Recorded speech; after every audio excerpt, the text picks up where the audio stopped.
Hey, shalom and welcome to Wisdom in Torah Ministries. Always nice to be here with you. We are back after my trip to Turkey and also Greece. I'm back, getting back into the swing of things here. We're going to have Professor Mark Chavalas. How are you? I'm doing well, thank you. Let me pin you here real quick so you can be there side to side, my brother. Well, I kind of miss hanging out with you and talking to you Yeah. and learning from you. That was kind of fun. And Uh, likewise, yeah. Now we're coming back now to talk about the deportation of the Jewish people into Babylon. Now, give me a minute because, as you know, I believe in Yeshua and I follow the Torah for the last 25 years, 26 years now. And I've always believed of the restoration of the 12 tribes of Israel, and I still do. It's a prophetic restoration of the last days. I think that's still very much present. But for many years, I was teaching about the house of Israel, the house of Judah, and then I began to really go into deeper studies into how the dispersion worked. And I thought a long time ago, like back in 99, 2000, and then I was corrected in this, that I thought the 10 tribes of Israel were scattered among the nations, which they are.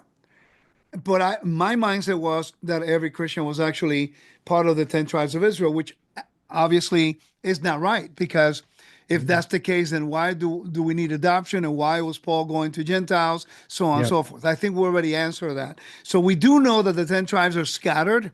They're not necessarily on the west as the original dispersion, because we know they went all the way to the Silk Roads. Maybe some of them end up in the Americas. We're not quite sure. But Knows. but we kind of talked about that last time we met. It was kind of fun. We learned a lot, and now we're focusing more into Judea, how the Jews that were taken to Babylon. And I remember going to the Bible Lands Museum. That's one of my favorite places in Israel when I go. Bible Lands Museum. It's right next to the Israel Museum, and they had a what do you call it, a like a demonstration, if you may.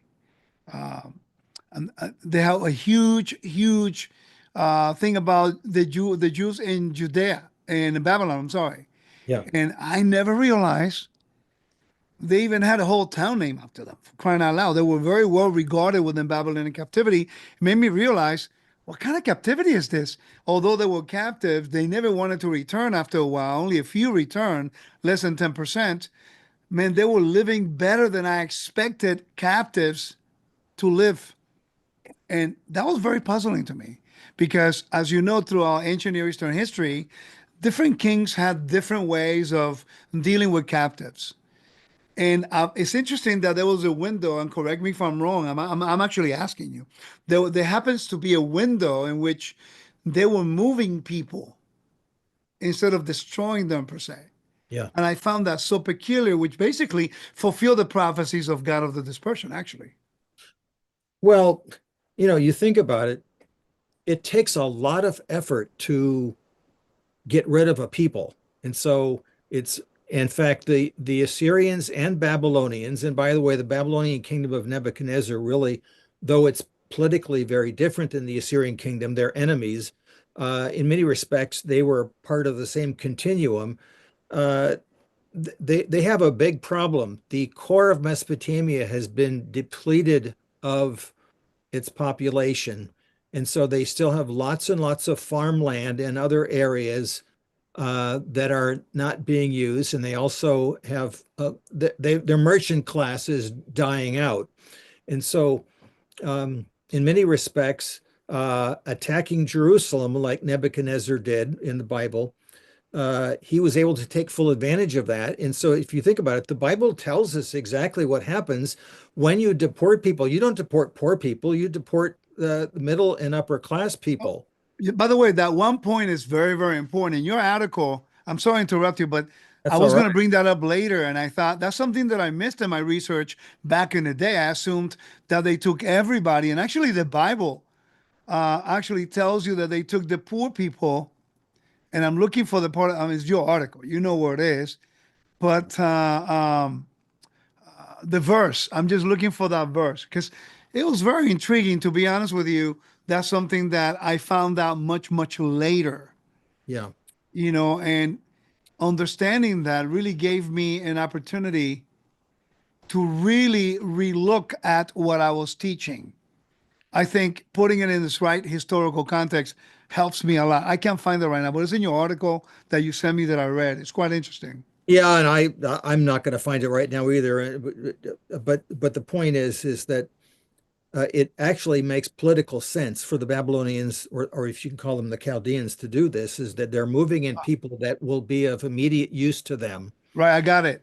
It's in Second Kings, chapter 25, verse 8. Okay. And I it says, and in the fifth month, on the seventh of the month, that is the 19th year of King Nebuchadnezzar, king of Babylon, Nabuzaradan, the commander of the imperial guard, a servant of the king of Babylon, came to Jerusalem. He burned the temple of the Lord and the place of the king, and all the houses of Jerusalem, very large houses, he burned with fire. And all of the army of the Chaldeans who were with the commander of the imperial guard tore down the walls of Jerusalem all around. The remainder of the city left in this people left in the city, the deserters who had deserted to the king of Babylon, and the remainder of the multitude. And verse 12, but the poor of the land the commander of the imperial guard left for the vineyards and for the tilling. Yeah.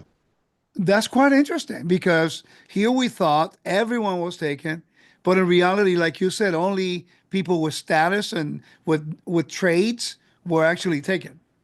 And by the way, this is actually different than what the Assyrians did, and it actually probably has a lot to do with what happens between the 10 tribes and Judah. The Assyrians, in their policy, brought other people in to repopulate the area. For whatever reason, the Chaldeans did not do that, and so they left the port. In other words, they left the area a desolation. So Nebuchadnezzar, I'm guessing, was just hopping mad that he had to come back here. He had conquered the area a generation before this, but like the Romans, 600 years later, they kept on rebelling, and so Yeah. this time he had to make a complete destruction. Then he took and there were three deportations, by the way, if you read the Bible, and if you add the Assyrians also deported Jews too, and so there's at least four, maybe So, more. how long do you think? I have an idea for the audience. Deportations don't take one day. I mean, talking about years. Talking Yes. about maybe 200-year time span. You have, movement through all the empires there. Well, there's a famous, or maybe I should, infamous wall relief at Nineveh, which shows a Judean father and son who are being taken captive and it's kind of like what it says about God talking to Gog and Magog in Ezekiel 38 and 39, where he says, "I'll put hooks in your Yeah. mouth and to drag you along," which hopefully is euphemistic, but perhaps not. But the point is, they're taking that long trek, and you're not going to go through the desert. You're going to have to go up north into Syria, down the Euphrates River. So it's probably 800 miles. Yeah. How long is that going to? If you can go 20, think about it. If you walk 20 miles a day, uh, that's going to take you well over a month. Yeah. It's Uh, going to take you a while. so either way, it's a tremendous hardship on the people who left. So when it's talking about fishers and hunters, it's also an idiomatic expression for those kingdoms trying to conquer you, right? Yes, exactly right. I have a But book. I don't know if you've seen it. Let me pull it up here. This book is fascinating because I was always intrigued by Yeshua picking fishermen and throwing the net. So it's by Tyler Yoder. It's Fisher of Fish and Fishers of Men. Is an imagery huh, of the Hebrew Bible and the ancient Near East about this particular topic. It's quite interesting. And he's quoting a lot of sources from about the what fish and hunters, citing yeah, that verse in Jeremiah that he will send fishermen, then he will right. send hunters. Yeah, It's quite interesting. But yeah. continue. And well, you think about it in that passage, that's the last thing you want Jeremiah to be doing when he's, in other words, providing some sort of allegorical pun when he's singing his prophecy to them, and of course they're not happy with him to begin with.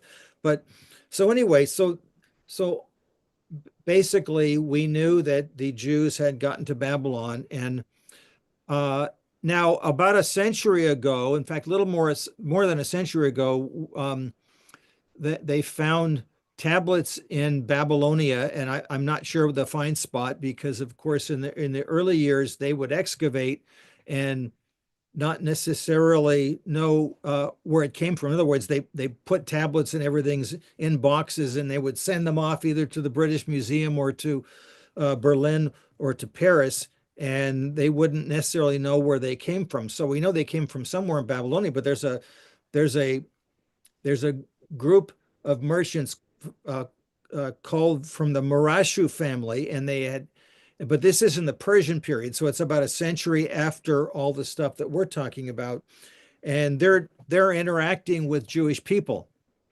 And we have tablets from letters from Elephantine in southern Egypt Yeah. that show that there are Jews that are all over, Persia and Babylon. Of course, we already know that from the Bible. If you read the book of Esther Yeah. and elsewhere, you know that, and of course you think of But go ahead. what, Professor, what's really interesting is the Book of Esther. People don't realize that is written between the Cyrus decree. It took over 100 years for the whole event to take place. Yes. Yeah. And we read them, we assume everything happens so fast. For example, the altar was functioning for like 20 years until Haggai came in and said, "Hey, build build the temple, the building," and all of these stories. So that gives us an idea historically how Israel, specifically the Jews in this case, because somebody made a comment. When was the diaspora entirely called Jewish? Reality, never, because we do know that there was also the 10 tribes, the Israelites, and then you have Judeans composed of the Levites and the Benjamites and Jews. And the story of Esther shows us how even though they received a decree to leave and go back, they chose not to. Yeah. They stayed in Babylon and Persia at that time. And you even look at Ezra and Nehemiah that it's pretty obvious that not everybody wants to come back. And probably if you think about it from a practical standpoint, they have a good reason. You want us to go back to a barren wasteland, and we've got to basically start from scratch. Oh yes, it's our family homeland, but how do we know that God really is in the midst of all this? And I mean, we're looking backwards, and we can say, well, yeah, we know God was in it. Look what happened afterwards, but they don't know that. Have you ever considered? I got a question, and I go back to the topic I just thought about as you mentioned that. Have you ever considered the Book of Esther as the end result of the punishment that happens to Israel every time they reject the gift of the land? Because it was a grant. The land was actually considered a grant to them, like the Yeah. 10 spies.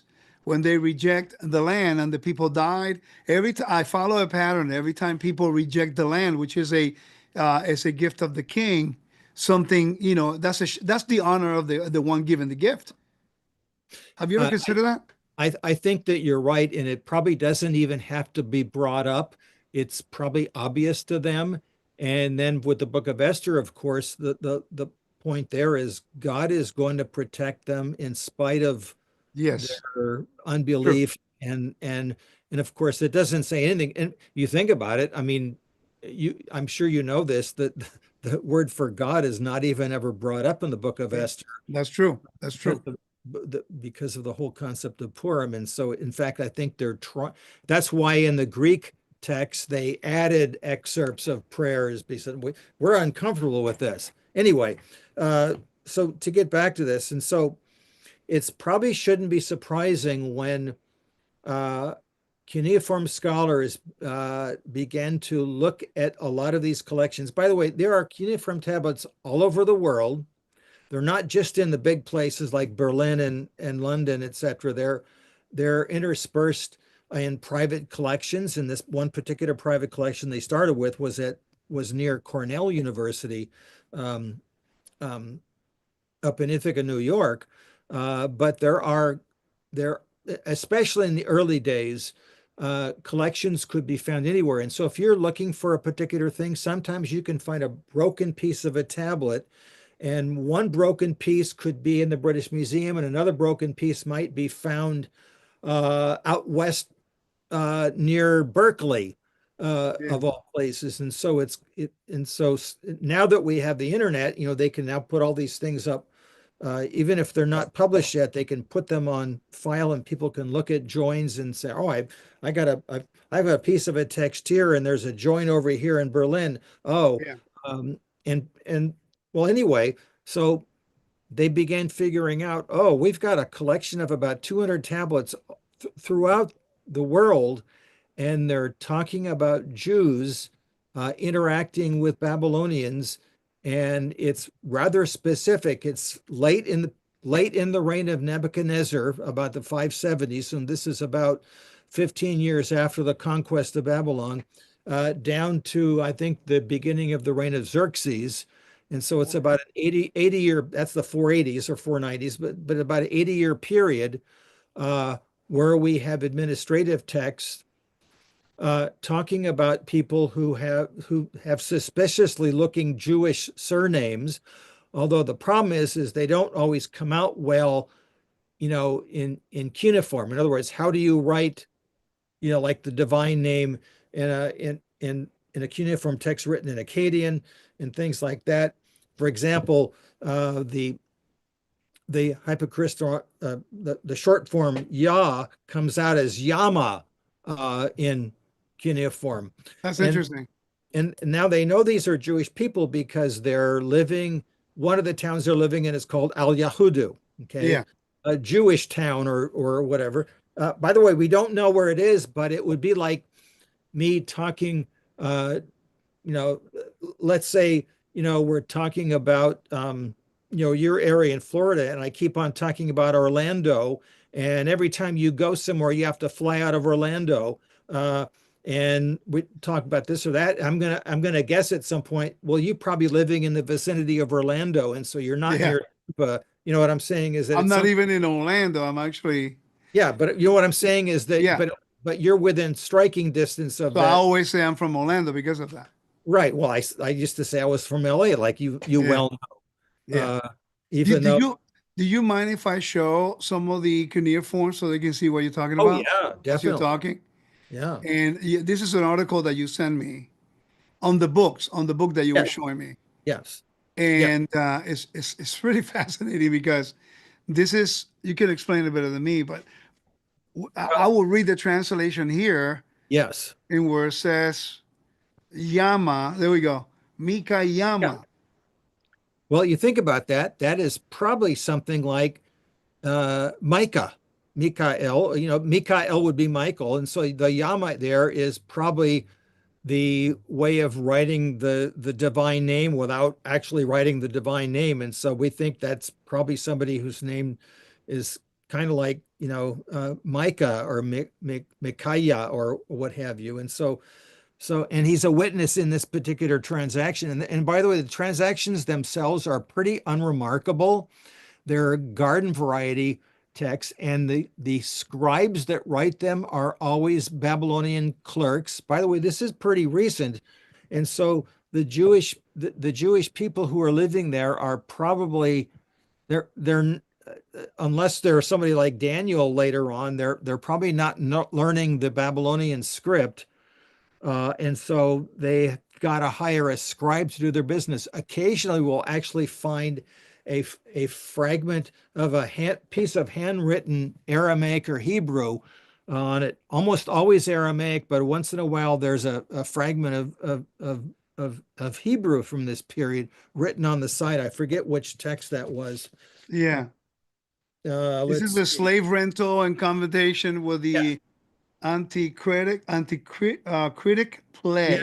yes. And so obviously this is a handwritten portion of the cuneiform. And as you can see, there's breaks in it, which are Uh-huh.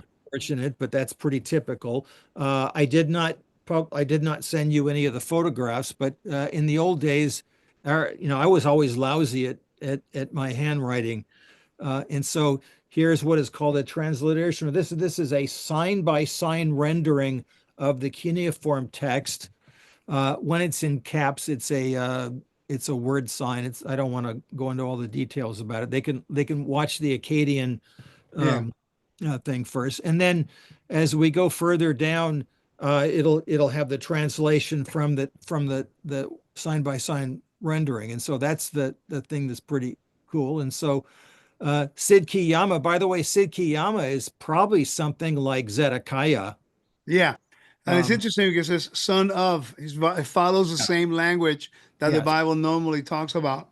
right, and that's actually pretty common for True. Mesopotamia also. So there's Well, nothing. that's what I'm saying, that Yeah. it places that language in the same setting and environment, which gives validity to it. And so whoever these people are, they've entered into Babylonian society, although I'm guessing that they're probably not unlike, let's say, Jewish people in the Middle Ages entering into, Christendom, but they can't make that full commitment because, well, they obviously they're not worshiping Christ, and so they're not full-fledged members. We don't know what it means here because we just have administrative text. Uh, So in Jeremiah, it talks about, I always wondered, and I'm trying to connect it with what you're talking about, yeah, because I also want to bring the point of why is it they succeed everywhere they go. And we know that the Lord blesses Israel, the people of the book. God is in a covenantal relationship with them, but regardless of their circumstance, they seem to always prosper everywhere they go. yeah. And for example, I've been doing some research on the Jews in the Caribbean, and Curacao is one of the Lesser Antilles, one of the small islands. It has the oldest synagogue in the whole Antilles. It's actually one of the hub from the Sephardic Jews coming later on, Ashkenazi Jews. And it's interesting that they prospered everywhere they go. And I recently found that some of the main generals that Simon Bolivar had for the great Colombia in South America were actually Jewish. So, Oh, but in Jeremiah talks about that you shall pray for the well-being of the city. yeah. And I never really quite understood what that meant. Um, and now I know why in the first century, all these Jewish guys in Asia Minor and Turkey and Rome, they were pivotal members of society. They were always trying to bring the level of excellence and also marketing and merchandising into, the economy. Do you think that's had a lot to do, their mindset of having this command from God, pray for the well-being of your city? Because God told them they will go to Babylon and pray for the well-being of that city. I mean, God told them that.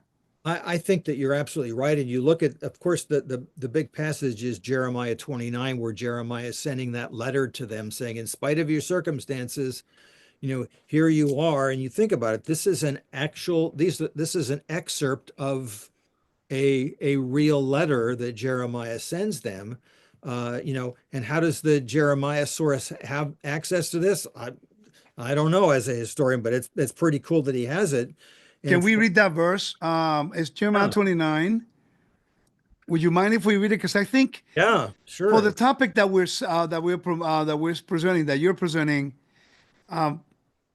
we need to understand in a way. I mean, to me, it's inconceivable that God would bring them back if they refuse. To me, Yeah, but I'm not in their environment. I'm not in their position. We see the same thing with Jews in Belgium and Antwerp. I was there and I saw them how they are living next to train tracks because in case they need to get away. And New York, they yeah. don't want to go back to the land of Israel. Many of them don't. Many of them do. Anyway, it says Jeremiah 29. And these are the words of the letter that Jeremiah the prophet sent from Jerusalem to the remainder of the exiles. Interesting, remainder. Unto the priests, unto the prophets, and to all the people whom Nebuchadnezzar had deported from Jerusalem to Babylon.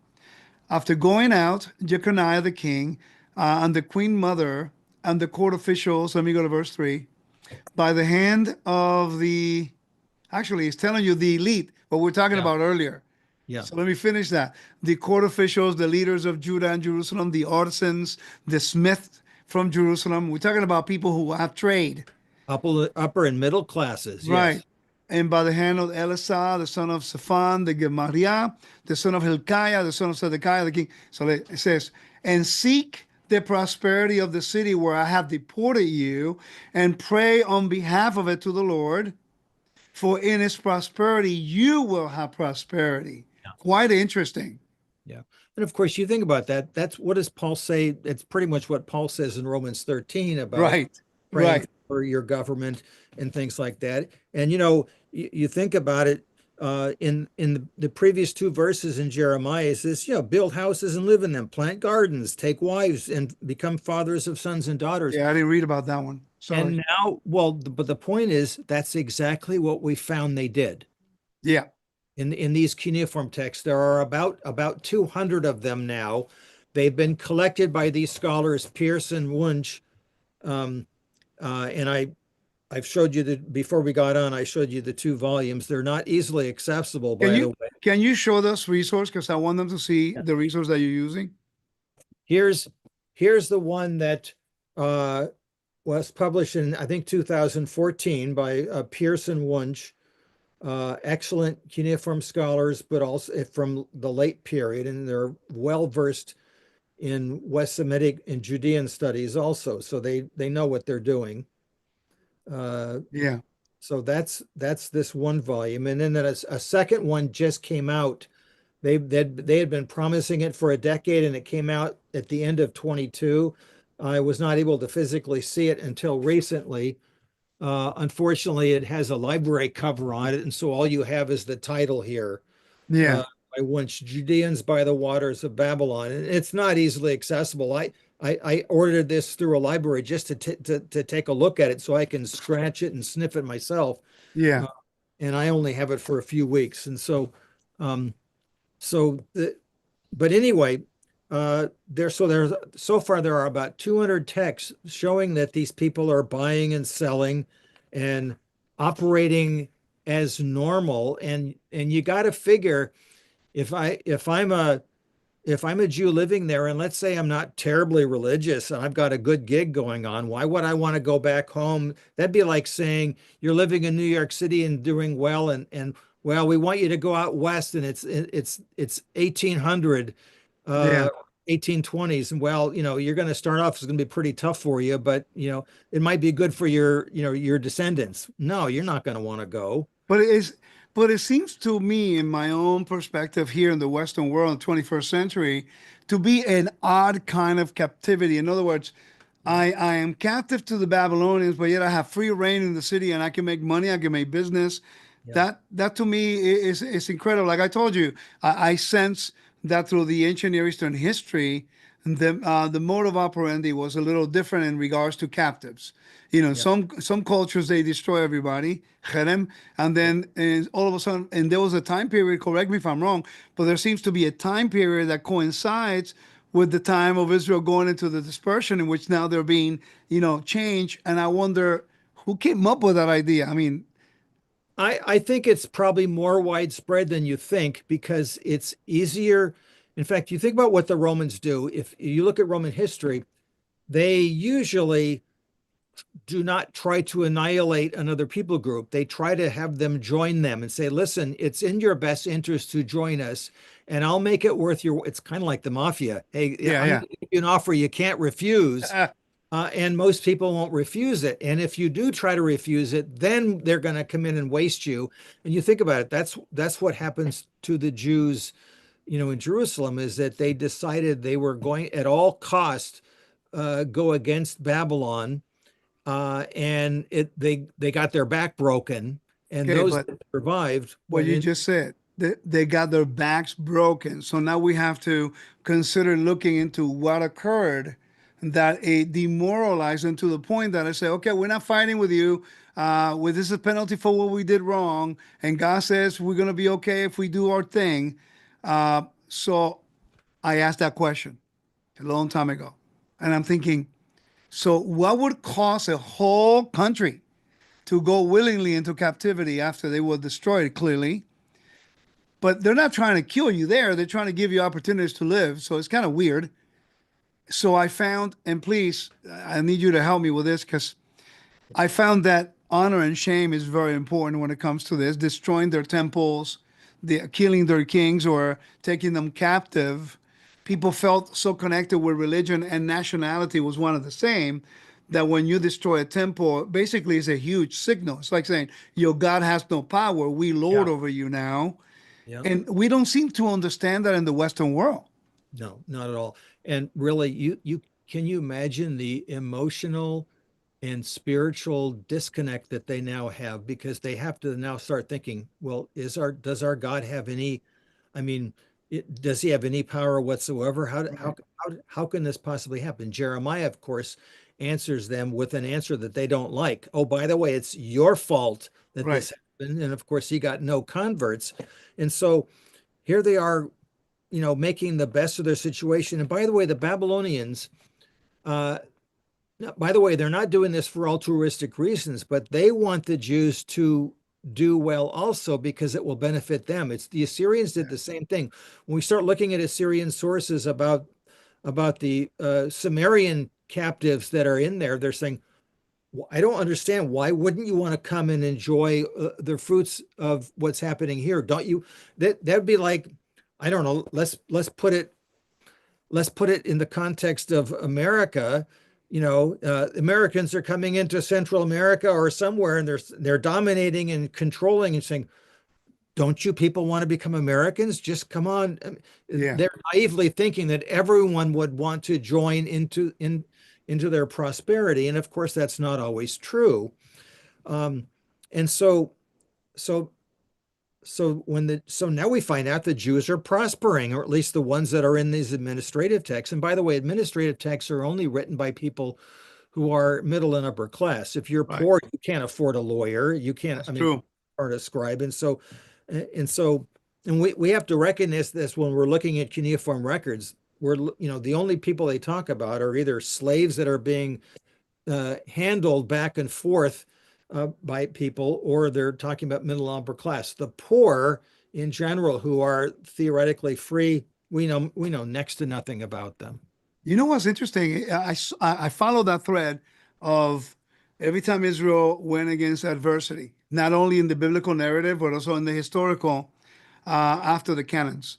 Um, and all the way from the beginning, it seems like God always places someone within, before, during, before the captivity. For example, he places Joseph in Egypt before Israel goes down as captives, Yeah, or will they exactly. get invited? And then he places Moses, before they become Yeah. slaves. And then you're going to have throughout history, Daniel, he serves, I think, two kings At least, probably minimum, more. two. Yeah. And then you have Nehemiah and Ezra serving the king of Persia. Then you have Esther. And then you have in the historical, I did some research on the Jews in Europe, and it's even in the Inquisitions. During the time of the Inquisitions, you have many Jews who actually were working for the kings, and I'm going like, oh my, everywhere is always God always finds the way to have someone there to intercede on behalf of his people Yeah, at the most crucial time, huh? in spite of his own people, because Right. that's the whole point of the Genesis, the patriarchs. But now I look at the book, for example, real quick, book of Esther. Esther and Mordecai aren't necessarily great God-fearers, but they're doing the right thing Mhm. because it doesn't say anything about their faith. But Right. that's the point, is what God did behind the scenes throughout. So anyway, so Am I derailing you everywhere today? That's all right. This is that's par for the course. That's great. So anyway, the whole point is that we've got these 200 tablets showing that if you think about it, it's exactly what we should have expected to find, because we always think of the exile. Oh, the poor Jews, they just went and their life was terrible. And and of course nobody wants to be exiled, but because of course when you're exiled, you're leaving your family homeland, you're leaving your ancestors, you're leaving the land that God gave you. And Yeah. of course now you're asking all these questions. Did this really happen? And of course the final form of the Bible is the answer.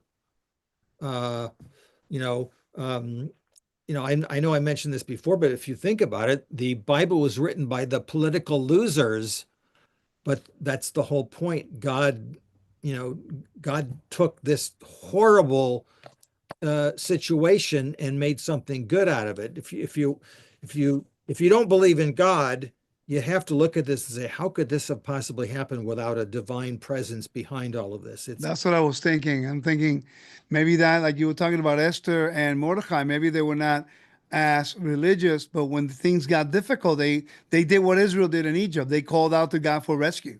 yeah, exactly. Yeah, That's quite interesting. You know, I never realized there was so much uh, evidence of Jewish activity within the Babylonian captivity. Although I used to teach about the Jews in Babylon, I never bothered to look into the archaeology to find out what you're showing us, the cuneiform and stuff. but this is new stuff, Rico. So, How far back? well, like I said, the first one was published in 14, Oh, just a wow. decade ago. Okay, so this is new stuff. Okay. If you look up newspaper articles, they start coming out right about 13 and 14, and they're all excited about it, and they're saying the Bible is confirmed. They go way too far with it, but the point is that this stuff was hidden in collections until cuneiform scholars began making the connections and saying, "Oh, wait a minute, they're talking about some place called Yahudu." And by the way, that was mentioned 100 years ago in the Marashu text, but Yeah. they didn't know what it meant. And that was a big settlement by Jewish people in Babylon, by the way. Yes, and so the fact that they're finding them operating like this just like a decade or two after uh, the last big exile was shocking, but it shouldn't have been. Uh, Yeah. that's the whole point. Can I So show them, if it's okay with you, a yeah, little bit, a map of where the Bible says they went to so yes, they can get a yes, visual? yes, Um, Let me know if you see this okay. yeah, perfect. Yeah, you have some of the main cities that you talked about here. You have the exiles in the bottom. You see, you have Right, route of exiles from Canaan to Assyrian captivity. Second Kings 17. That's the blue, the the one on blue, top. yes, So you yeah, have the five cities that they took them to. right. You know, so Babylonians came a little bit later than the Assyrians. A Oh, century later, yeah, huh? a century later after the fall of Nineveh in 612.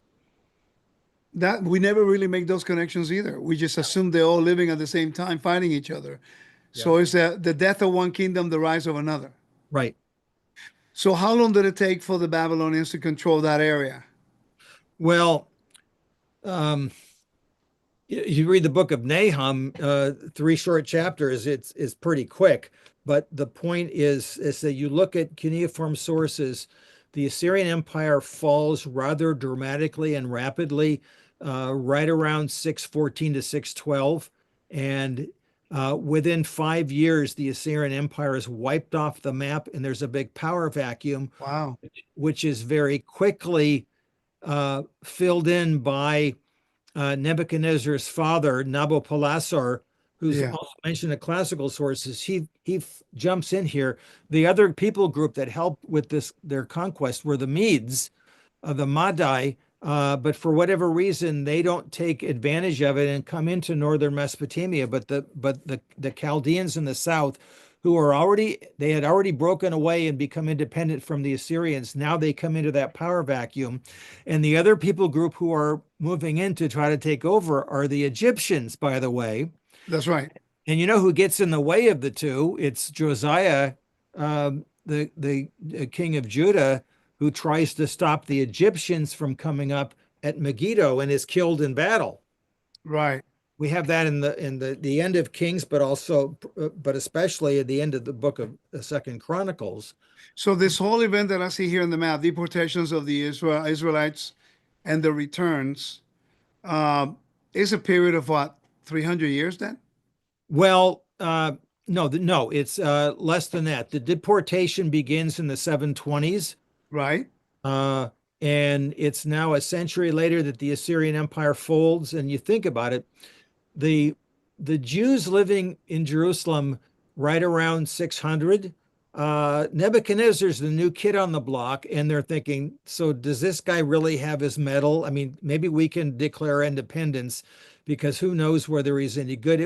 It'd be kind of like the Europeans right around 1800 thinking, I think that we can mess with that new French government. They've got this upstart named Napoleon.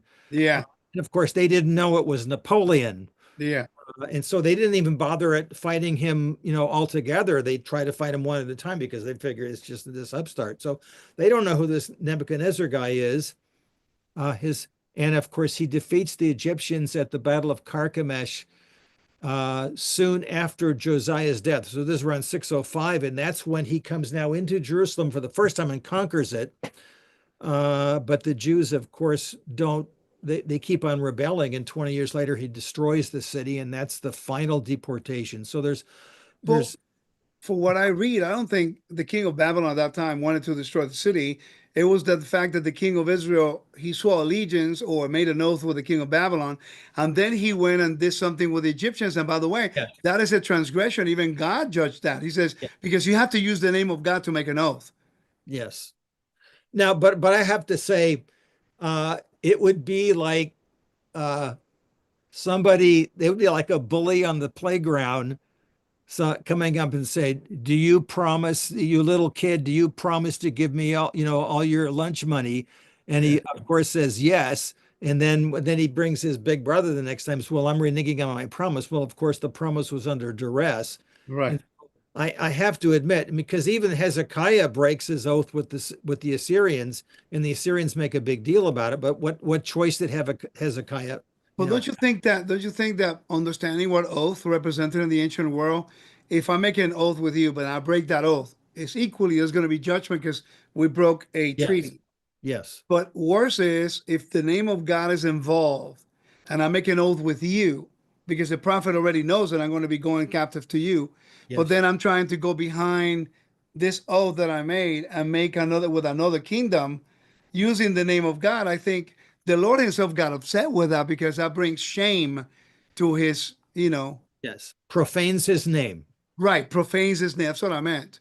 Yeah. I mean, that's something that many people don't really think about. They assume because they don't recognize that religious and political is one of the same in the ancient world. Today, it's Yeah. separated. They're absolutely the same.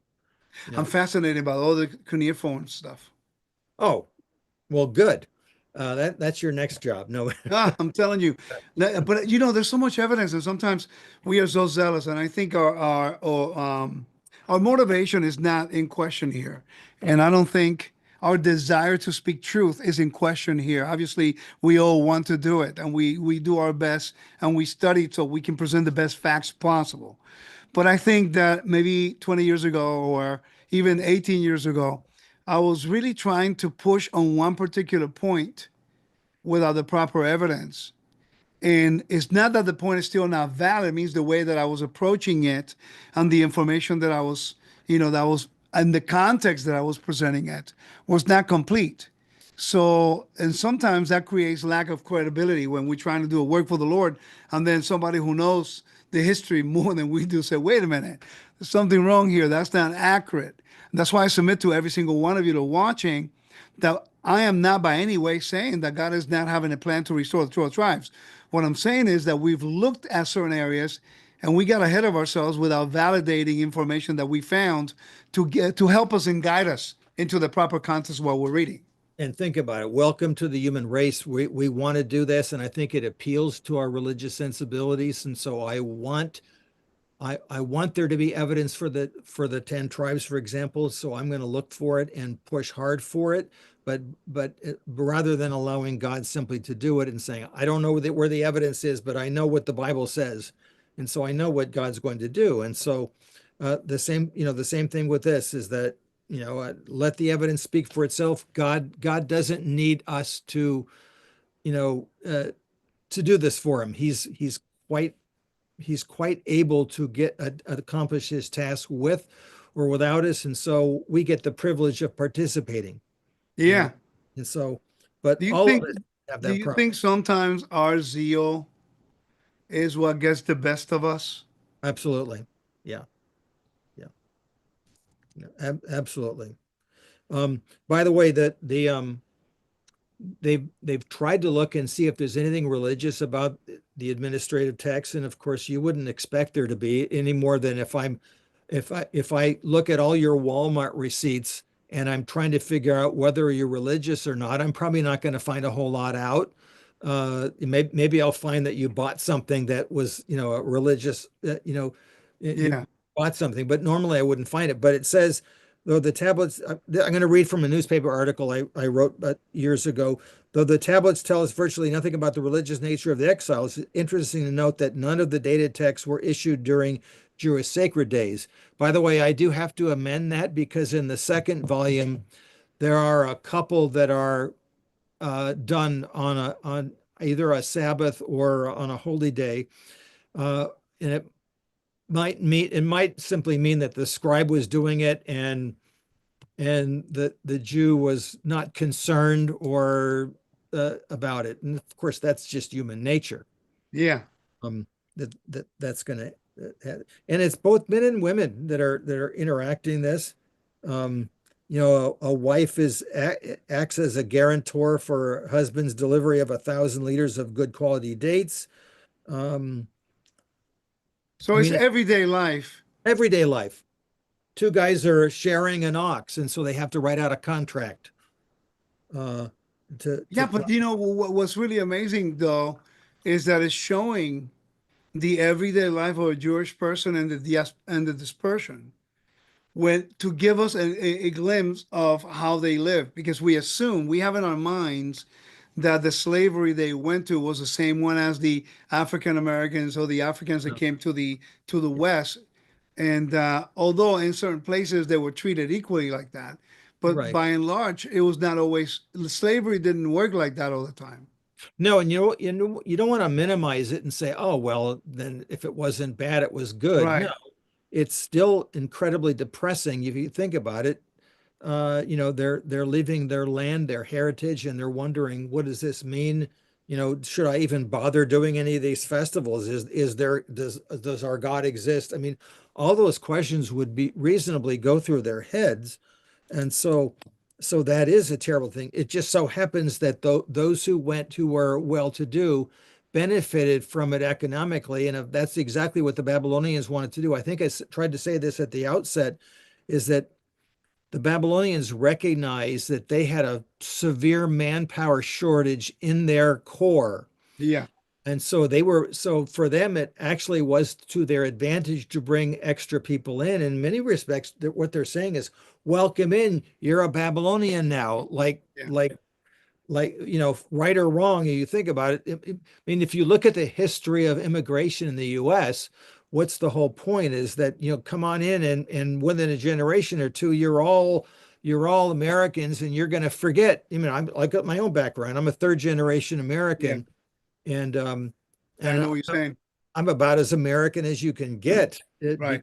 because of that. And so, um, I understand what you mean. And you know what? One of the things that intrigued me too about the 10 tribes, when the Assyrians were sending priests back yes, to, because of the syncretism that was going on, the priests that they were sending before, I thought, were the sons of Aaron, when in fact they were not. It was the priests of the northern kingdom. yes, exactly right. And this is now, it explains why Ezra didn't want any of them helping them rebuild the temple, because the city is holy and they were actually teaching syncretism. They were not really Levites. They were not really sons of Aaron anyway. And even before that, Hezekiah, after the fall of the northern kingdom, Hezekiah and Josiah both militarily flood up into the north because they're trying to take things over, and a lot of the refugees, by the way, came down to the south, and this might even explain why there are.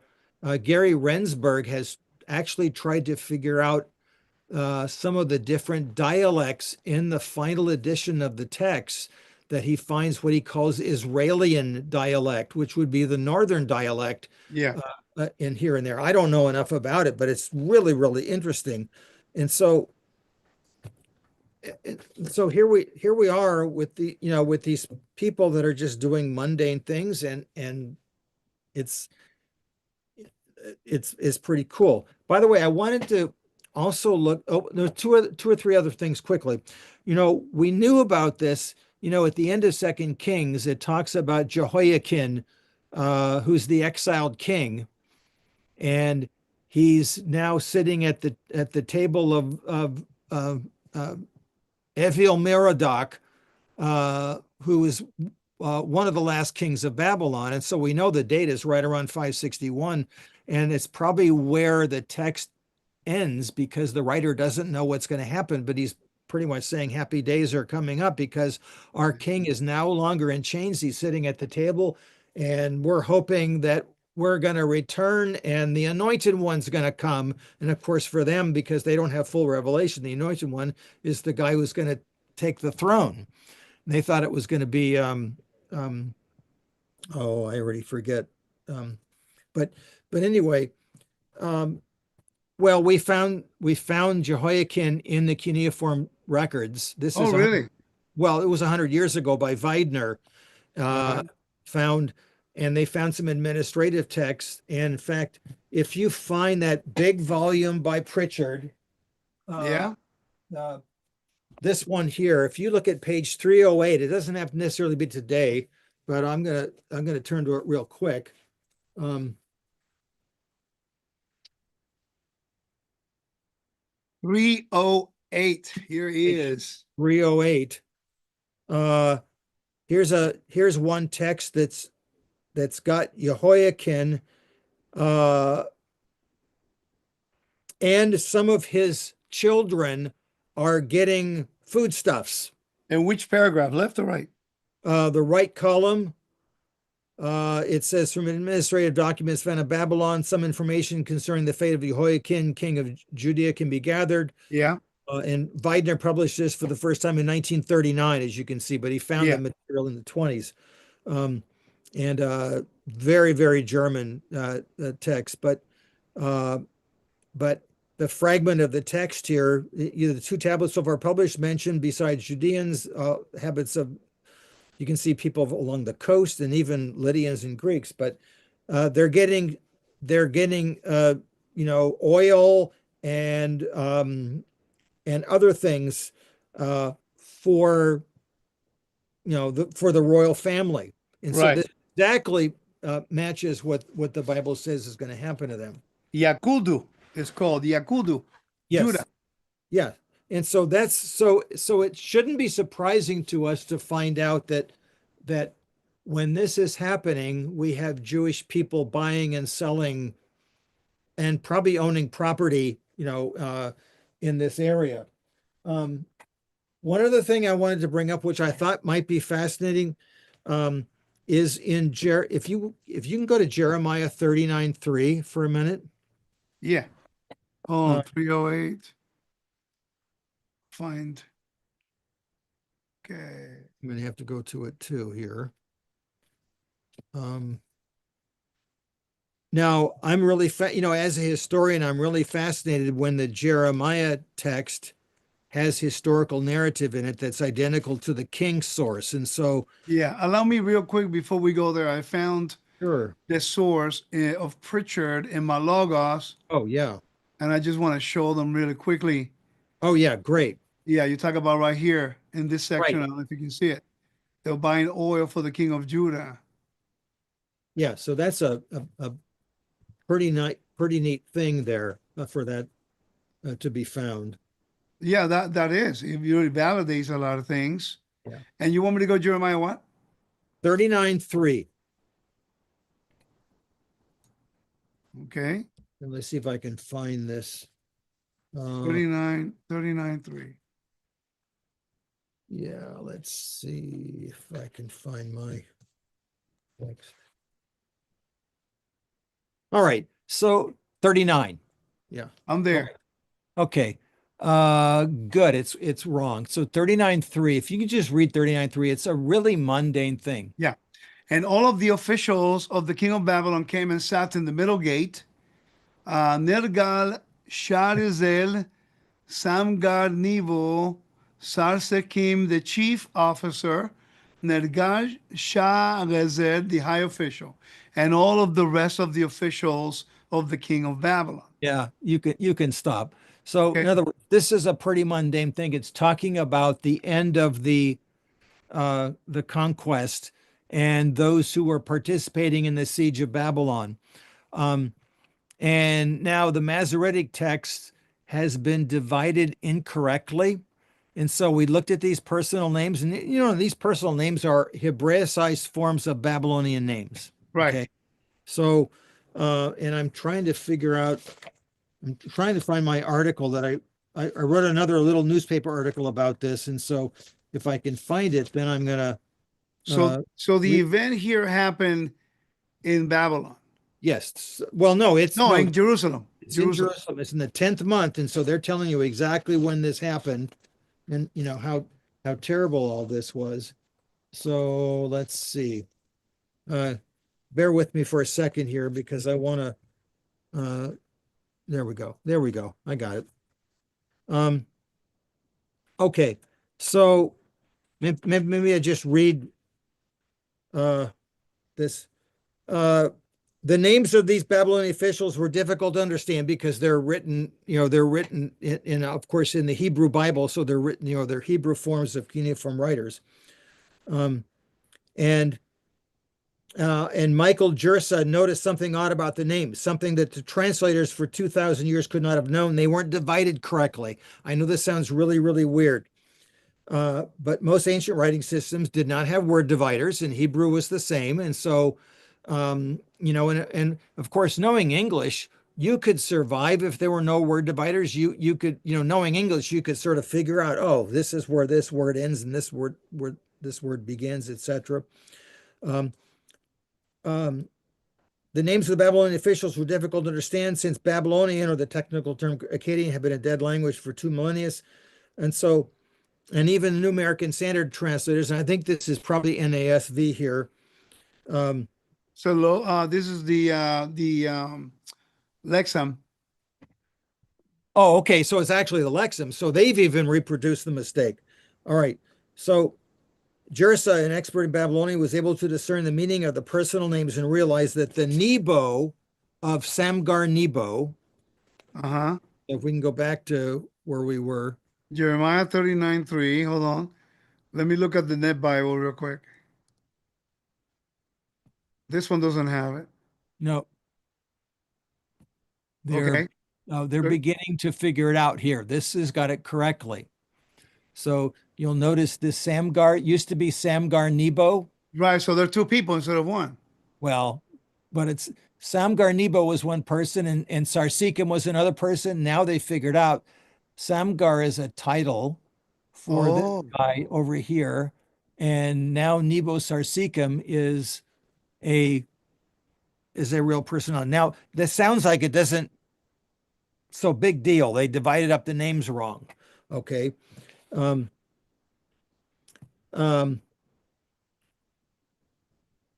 that's quite interesting because here is showing you like a divider, Samgar Nebo. Yeah. And the Nebo by the way, Nebo is the name of a Babylonian deity. Right. Samgar is probably a title. I can't exactly know what it is, but this Nebo Sarsikim guy has been found in cuneiform records. That's the whole point, is that he's actually known. And well, he was a chief officer, so yes. Sure. But he's not particularly famous in or out of the Bible. He was a bit player. In fact, the information about him in the Bible is anecdotal. And another guy. So in other words, there is a real guy. In other words, they divided it wrong. So now we know there's a real person named Nebo Sarsikim who was, his title is given to him afterwards. It all makes sense. And another guy that is mentioned here, this Nergal-Sharezer, the writer of Jeremiah doesn't know this, but he becomes the king of Babylon in a couple of years. After Nebuchadnezzar dies. And so this actually lends tremendous credibility and credence to the fact that they're writing in a very early period before this guy Nergal-Sharezer, because otherwise the writer probably would have said, that'd be like talking about, I don't know, Donald Trump and his towers, and it's 2015. And how do I know it's 2015? Because they don't know he becomes president, in the future. And so I can. So Nergal-Sharezer, this guy right here, who was a high official, He Yeah. becomes the king of Babylon. Yeah, he's not related to the royal family, by the way, and we don't even know what happens. By the way, our Babylonian records are not very good. We have lots of administrative texts, but almost nothing from the crown. It's not like the Assyrian records a century earlier, and so we know very little about how they're operating. So anyway, I thought, uh, I just thought that was sort of interesting. Yeah, but I mean, like you said, some people may seem mundane, but it only goes to show you how complex the scriptures is, and we never really think about it. So you will never catch on to that unless you understand ancient Near Eastern history and how it works. The same thing happened with the the the what used to be a personal name in Second Kings 18. The guy who came in front of the Judeans during Hezekiah times, the Rabshakeh. Well, they always thought it was a personal name until we learned the Akkadian language. We find out that no, that's a royal title. He's the Oh, cupbearer. Rabshakeh means the great one of the cup. Um, and so how much do we really know about the Bible, though? Well, in fact, it's the same. You think about it, he's got the same title that Nehemiah has. Right, cupbearer. Yeah, Yeah. And by the way, if you're a cupbearer, you're actually really, I mean, that you're like the Secretary of State. You're near the top. yeah. I mean, that's we don't really think about it. I mean, what he's doing is a interesting job. You know, Yeah. A really, really powerful job. So anyway, well, I so mean, so last question. I don't know how much time you got. a few minutes, 10 Okay, minutes.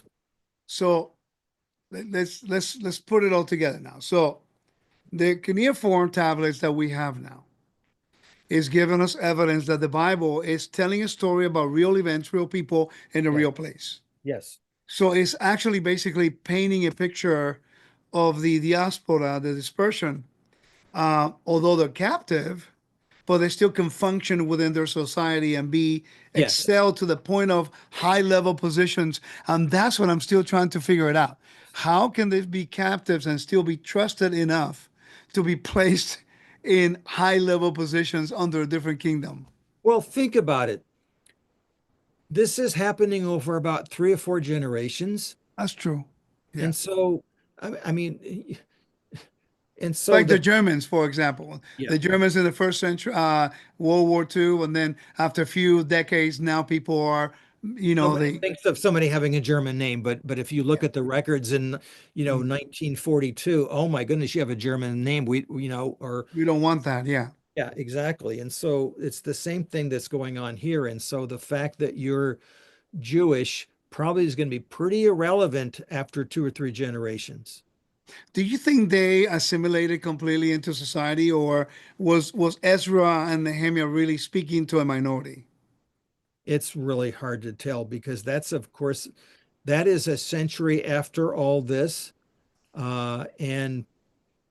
And so and at that point, again, the Persian records are pretty lousy also. We have lots of administrative texts from the Persian period, but the only thing we know about the Persian crown comes from biblical or classical sources, neither of which uh, have privy to what's going on inside. Now, of course, the Bible is divinely inspired, but the Yeah, of writer course. of Esther, he's not living at the court. Yeah.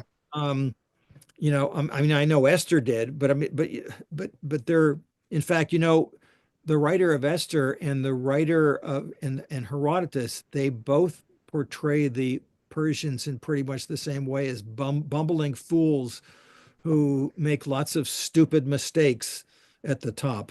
Well, I mean, at that time, it was not very. I mean, they only been ruling a vast kingdom Yeah. for a short time, and you make a lot of mistakes when you do that. Yeah. Considering, Yes. considering some of the other kingdoms. I mean, So I don't, but either way, but it's very particular that they both have the same description of the internal court as okay. So here's the question, and this is the challenge I've been telling everybody. The reason why I began to study ancient Near East, and I think you already know my journey in all of this. oh, Um, to think that I'll be having conversations with you when I started studying this stuff and your stuff a long time ago blows me away, and it's kind of humbling. It's kind of cool. But the reason was because of the very point we're talking about today. We mention topics, but in reality, we don't really know the topics deep enough to really have a very strong theological position on something. We don't know the historical backgrounds on it. Yeah. And we're It's- making a lot of mistakes reinterpreting something without its proper research on that. And then, of course, as we've said before, it's humbling because the next thing is, oh, I just figured this one out. Oh, where else am I Right. mistaken? You know? I mean, just on the names alone, what you just mentioned, Yeah. it makes me realize, man, how much more am I missing in other areas? Okay, so a brand new student, let's say we have some of the audience here watching, Yeah. and I want to thank you guys for watching. Please share this with other people. Hit the subscribe button and also hit the little, a thumbs up so that we can continue to do these. And but people want to learn, but maybe they don't have the energy or the drive like the way you and I have to go through all of this information. What would you recommend to a nominal Christian or a Torah believer, a Torah person who believes in Yeshua to be open to understanding this a little bit more? Well, there are really lots and lots of now because of the internet, you have access to almost everything. Yeah, The problem, of course, is since you have access to everything, you don't know which is stuff is reliable and which stuff isn't. And so you have to be critical. But if you think about it, if you use the same critical mind that you use in every other aspect of your life, whether it's in business or commerce or sports or whatever it is, of course, or food, as we get older, both you and I realize, hey, we have to actually be careful about what we eat, and we have to look at labels, and our wives will look at labels, for etc. And sure. so the same critical evaluation that you have when you eat food or anything else, you can now have to the study of the Bible. And so you're saying, oh, I want to know more about the diaspora.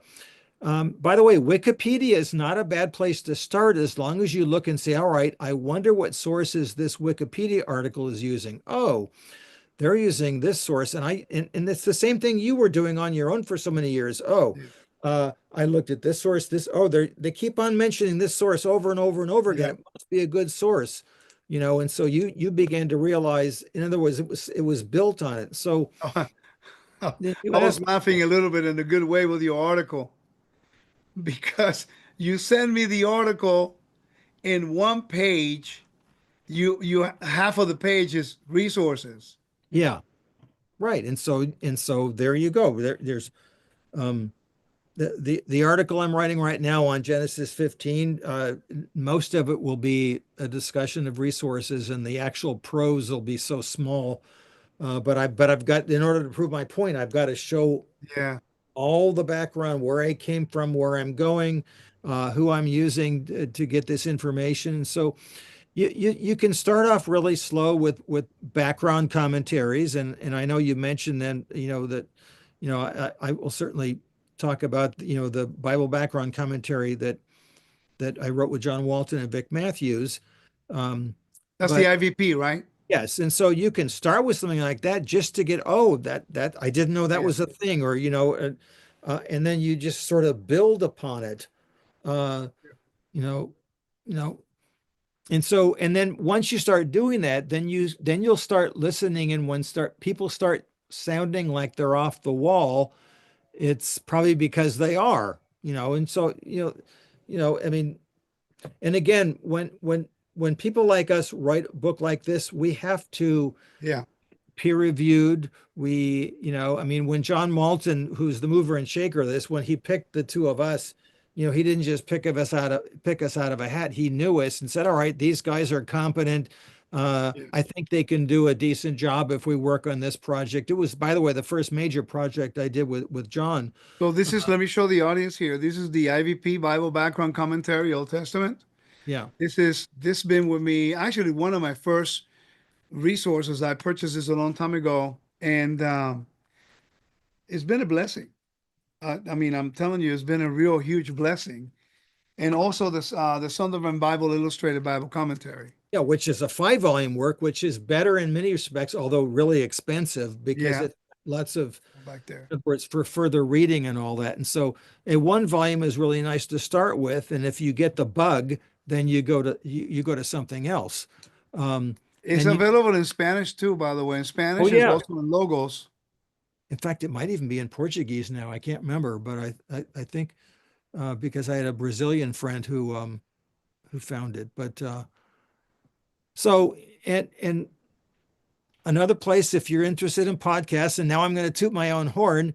Now that we got our audience, I while I was beginning to interact with Rico, I had already started a small project of doing my own podcast, and four have come out. It's called the Buried Bible Podcast. And so I'd love to have you folks come on do it. There so much we're sort of getting started in terms of method and background, but I think that it doesn't really overlap with everything here. And I've got a really nice interviewer um, um, who does it. So go ahead and take a look at that and do the same things that Rico told you to do. You know, Yeah. Where do they find it again? Buried Bible Podcast. So Okay, B you find that on YouTube, right? Yeah, on YouTube. And I guess it's also found where podcasts can be found, whatever that means. Yeah, gotcha. Well, I But mean, honestly, you have a lot of information that we need to learn from. For me, in my case, it's great to validate a lot of the stuff, yeah, make sure that certain points I could be corrected, or at least not to go off the rails sometimes, you know. And as you know, I like connecting everything with the Bible. So yeah, it's a great conversation just sitting there and, you know, comparing notes. I was reading the article you wrote and it reminded me, I'm going like, oh man, I forgot about that. I forgot about that. It's always great to hear and read from other people who are well equipped in some of those topics. Because if we're going to believe in something, we have to have the evidence to prove it. The burden of proof lies with us. And we need to have the evidence to show this information. And now we have people like yourselves, not only willing to write the books, but also be willing to talk to people. One yep, of the things I really so respect about you is the fact that we can have a conversation. It's never a tug of war debate, it's a conversation. And I think it really benefits the audience when they see someone at the level of education that you have willing to say, okay, let's talk about this. And it's not about who's right or wrong, but about the information. And it's refreshing, it's kind of cool. I'm learning a lot. And by the way, it's helping me develop as a speaker. Now, when I go places, I'm confident in what I'm teaching, but at the same token, now I'm able to hear other people. And even if I don't agree, I use something you say, hey, can I push back a little bit on that? You yep. know? And my teacher, Joseph Good, is always really good about that too. So I'm very blessed. Hey, thanks a lot. What do you want to talk about next? Well, we can certainly talk about the some of the stuff that you learned when you were over in Turkey and Greece about, maybe even New Testament, early Christianity and Judaism. And so maybe we can sort of dialogue about this in more detail. Man, that would be cool because the premise will be this. What I asked Professor to help me with, it's a little bit of a project. I mean, there have been people arguing about saying that believers in the Messiah didn't really follow Torah and they were not doing the feast and the Sabbath. And because the New Testament doesn't specifically tells you, oh, they were all following the Sabbath and the feast. Because it's talking to an audience who understood what they needed to do, just like you were saying in Babylon. It's not going to give you all the information because the audience is they understood everything of surrounding them. But then when I went to Ephesus and I was in Laodicea, and I was reading an article about how in the first century it would have been practically impossible for anyone to live alone in the sense of being part of society. You needed to be part of the guild, Yeah. you needed to be part of something. And if you're a Gentile, perfect. You worship your pagan gods and you're doing your thing. But if you're a Gentile who accepted Yeshua, then you have a huge quandary. You have to belong to an organization, and if you belong to a trade guild, it binds you with worship of other gods, meat sacrifice to idols, and idolatry, which is Got it. forbidden. Then you Yeah. have to be part of the synagogue, which were the only people who could actually meet and do those things freely. So I saw that, and I asked you the question: would you help me navigate this? And go through the first century evidence and find out were they living as Torah observant people, although they were Gentiles? And Acts 15 would have been a transition of how Yeah. to smoothly go from one state to the next one. That may be the time the conversation we may be having in the future. So I thank you think for that having it with me. That's a great one to have because it has, obviously really interesting application in the present day, trying to figure all this out. That'll be great. Thank Yeah. you, Professor. Appreciate it. Love you very much, man. We become really good Likewise. friends, and I know you're a Dodger. I get it. I get it. But the Yankees may need a lot of work this year. So Well, I'm trying not to goad, or to say much, but it doesn't look good today, but who knows? Anything can happen. second half of the year, the Yankees always come off fighting. They always come hard. There You you never go. know. Yeah, It's always good when you got the billions of dollars to buy yourself players, even though they leave you after a year, well, I, both of our teams have that problem. for sure. But I still talk to you even though you won the World Series. It's okay. Hey, it's all right. I still got your card here. So Ah, you still have it. yeah, What? I I haven't bet burned it. you haven't burned you haven't Yeah. burned it yet. Yeah, I No. made it right next to your office. Hey man, I feel special. Yeah, I right got near your Duke books. Snyder. Yeah, there you There go. you go. You're near Duke Snyder over there. There you go. Thank you, my friend. We'll see you next week. God So when bless. do you want to meet? Monday or Wednesday? Whatever works for you. Maybe Wednesday might be. Well, I'm going to tell you this privately, but I have a situation next week, and so but I think Wednesday might. All right. I don't Just know. let me know. We'll talk about it. Sounds great. Hey, guys, thank you so much for joining me today. As you can see, we're examining, we're looking, we're studying, we're trying to build each other out in our understanding. And the whole purpose is for you to see that there's so much more to learn. If only we sit down and study and educate ourselves and seek out all the resources. And let's praise God for the opportunity to have people like Professor Chavalas willing to share with us. And even to this day, after almost 6 months doing this, not once ever asked for 1 cent, nothing. And I'm grateful for that, for the But I did opportunity get to. fed. You did get some good food in my house, by the way, so it's all good. But I'm grateful. So we'll see you guys next week. We'll let you know. We'll announce it. And thank you for joining. Please hit the subscribe button and also help me share with this on the social media. And if you want to know more about the other programs by Professor Chavalas, remember Buried Bible Podcast. Yeah. You can also find it on Spotify. Yeah. Shalom to every single one of you. We'll see you guys soon. Bye bye.